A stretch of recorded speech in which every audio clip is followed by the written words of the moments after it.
Et aujourd'hui, je vais vous présenter des images que j'ai prises à partir de ma Milsecar DTL 1000, un vieil appareil manuel. Et quand on parle de vieil appareil, on parle de fin des années 60, donc longtemps avant même que je sois né. Une brique en métal lourde, 100% manuel. Puis quand je parle de 100% manuel, on parle du focus, du réglage de la vitesse, du réglage de la sensibilité, du réglage de l'ouverture, mais aussi tellement manuel que même le pose-mètre, la petite aiguille qui nous permet d'avoir une idée de l'exposition de notre image, est brisée. Ça veut dire que je devais estimer mes réglages à l'aide de deux outils. Le premier outil, ça s'appelle la règle du Sony 16. Donc, c'est en lien avec les conditions météo. Le niveau d'ensoleillement versus la sensibilité de la pellicule qu'on met sur l'appareil. L'autre outil que j'ai utilisé, c'est une application qui s'appelle Lightmeter que j'ai installée dans mon cellulaire. C'est disponible autant sur Android que sur Apple, en fait. Et ça permet d'utiliser le capteur de l'appareil photo du cellulaire pour estimer les réglages en fonction des ISO de la pellicule qu'on va mettre dedans. Donc, c'est la première fois que je shoot en argentique depuis le cégep en réalité. Vous savez pourquoi le cégep? Ben, parce qu'à l'époque, quand j'étais au cégep, il y a un cours complémentaire que j'ai suivi. C'était sur l'optique. C'était un cours de physique. Mais le prof, pour nous emmener la matière, a décidé, vu que c'était un passionné de photo, d'enrober la matière sur la physique, sur l'optique, de photographie. Donc, c'est lui qui m'avait fait découvrir la photo. Là, longtemps, on parle de 1996. Et évidemment, c'était de la photo argentique à cette époque-là. Le seul truc numérique en termes de photo que j'avais expérimenté, c'était la caméra Game Boy, sur le vieux Game Boy en noir et blanc. Parce que, aussi étonnant que ça peut paraître, c'était une des premières caméras de grand public. Mais je suis en train de sortir du sujet du jour. Ce prof-là m'avait permis d'expérimenter la photo argentique de A à Z. Donc, comment comprendre la raison pour laquelle on modifie l'ouverture et la vitesse, les impacts de tout ça sur l'image. Comment installer la pellicule, aller prendre les photos évidemment, mais aussi comment fixer la pellicule pour éviter que les photos soient brûlées en l'exposant à la lumière après ça, et jusqu'au développement en chambre noire. Donc comme dans les films avec la lumière rouge, avec les bassins de liquide où on utilise un agrandisseur pour imprimer la photo sur le papier photographique, puis après ça, passer le papier exposé dans plusieurs bains de produits chimiques différents, pour ensuite suspendre ça dans la chambre noire et un peu plus tard, repasser dans le local pour aller chercher nos photos. D'ailleurs, de cette époque-là, il y a une seule photo qui me reste, et c'est la photo de ma vieille auto de l'époque, une Pontiac Firefly. 86 de mémoire aussi. Donc, je vais mettre la photo à l'écran. Voilà. Donc, je me disais récemment, ça fait quand même à peu près 1 an que j'ai acheté cet appareil-là, mais j'avais le goût de ralentir. Et je ne mettrai jamais de côté mes appareils numériques, évidemment. Mais j'avais le goût de passer à autre chose pour le plaisir.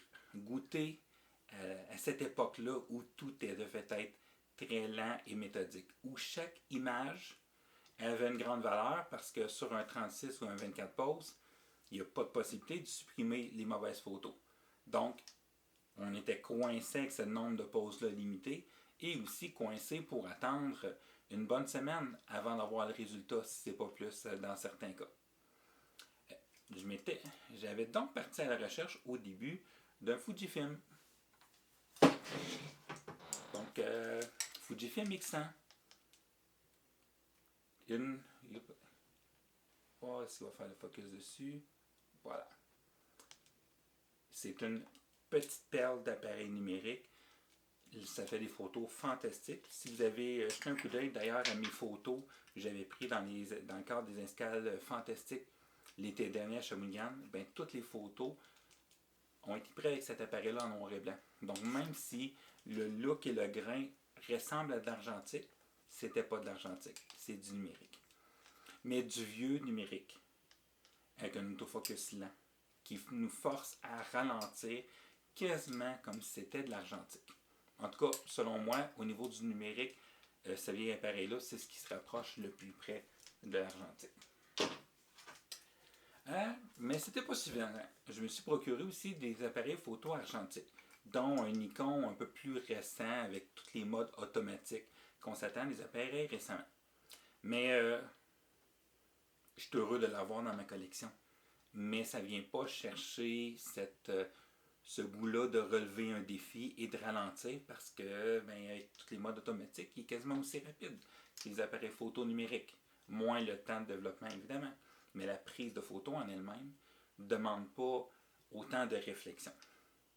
Donc, j'étais parti à la recherche d'un appareil pas mal plus vieux, qui me dépasse en âge et lequel c'est sur lui que j'ai tombé finalement.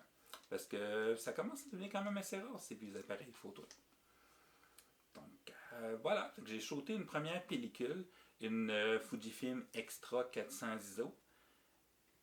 Des photos de paysage parce que pour l'instant, pour cette première pellicule-là, ça m'a tellement pris de temps à faire mes réglages que je ne voulais pas faire souffrir un modèle qui devait attendre. Mais somme toute, je suis quand même satisfait du résultat. Ça donne un look très différent du numérique que je produis, évidemment. Et je vais vous montrer le résultat. Et d'ici quelques temps, je pourrai vous montrer d'autres photos parce que j'ai une pellicule que j'ai entamée, une nouvelle pellicule, même chose, d'un Fujifilm 400 ISO Extra, la même chose. Mais là, il y a des photos de modèles, de portraits dedans, étant donné que j'ai pris un petit peu plus le beat et j'étais un petit peu plus rapide que je l'étais lors de ma première pellicule. Parlant de première pellicule, fait cocasse avant que je vous laisse sur les photos. Je vais faire ma tournée de photos et je vais porter une première pellicule chez Gosselin. Et on m'appelle pour me dire que les photos n'ont pas été exposées du tout. Et donc j'ai mal enclenché la pellicule dedans. Je suis parti, j'ai fait 36 photos, dépassé le 36 photos. J'étais satisfait qu'il y en ait plus que prévu dans le rouleau. Et finalement, ça n'avait absolument rien donné. Donc, en théorie, c'est ma deuxième sortie que je vais vous montrer. J'étais allé au même endroit et j'ai essayé d'aller photographier exactement les mêmes choses que j'avais photographiées lors de la première tentative.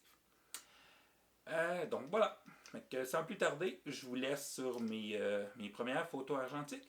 Et dites-moi dans les commentaires ce que vous en pensez. N'oubliez pas, c'est le premier film argentique que je shoot depuis 96. Donc attendez-vous pas à un effet wow fantastique, mais j'ai eu beaucoup de plaisir à les prendre. C'est pour ça que je vous le montre.